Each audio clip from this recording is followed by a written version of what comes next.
স্মার্টফোনের আসক্তি, আমাদের মোবাইলের অতিরিক্ত ব্যবহার, ফেসবুক, ইউটিউব সহ সোশ্যাল মিডিয়াতে অতিরিক্ত হাবুডুবু খাওয়া, নিয়ন্ত্রণহীন ব্যবহার হওয়ার কারণে আমরা অনেকেই কোরআন থেকে দূরে সরে গেছি। কোরআনে কারীম কিন্তু কিয়ামতের ময়দানে আল্লাহর কাছে ফরিয়াদ করবে। রাসূল আকরাম সাল্লাল্লাহু আলাইহি ওয়াসাল্লাম আল্লাহর কাছে বিচার দিবেন। وقال الرسول يا ربي ان قوم اتخذوا هذا القرآن مهجورا।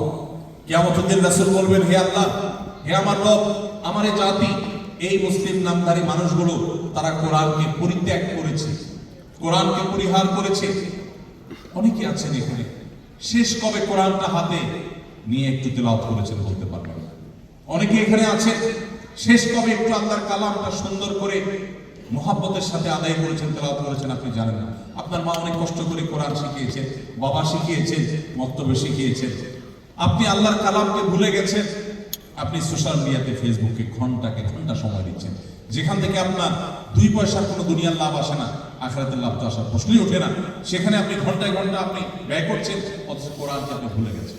ভাইরা আমার, এখানে প্রবাসেও আপনারা মসজিদে অথবা যেখানে কয়েকজন ভাইরা থাকেন, কয়েকজন মিলে আপনারা গ্রুপ করে কোরআন শেখার আয়োজন করতে পারেন। আগে থেকে কোরআন জানা আছে, তবে সেই কোরআনটা তেলাওয়াত করার অভ্যাস গড়ে তুলতে পারেন। কোরআন আমাদেরকে হেফাজত করবে আল্লাহ তাআলার ইচ্ছায়, আল্লাহ তাআলার অনুগ্রহে। নবী করিম সাল্লাল্লাহু আলাইহি ওয়াসাল্লাম বলেছেন, ইন্নাল্লাহা ইয়ারফাউ বিহাদাল কিতাবি আকওয়ামা ওয়া ইয়াদাউ বিহি আখিরিন। এই কোরআন সেই মহাগ্রন্থ যেটার মধ্য দিয়ে আল্লাহ তাআলা বহু জাতির মর্যাদাকে আকাশে তুলবেন, আবার এই কোরআনের প্রতি দায়িত্বহীন আচরণ করবার কারণে বহু জাতিকে আল্লাহ তাআলা ধ্বংসের অতল তলে হারিয়ে দিবেন।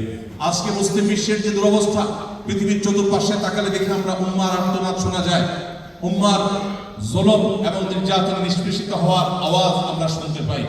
উম্মা নানা দিক থেকে পিছিয়ে পড়েছে।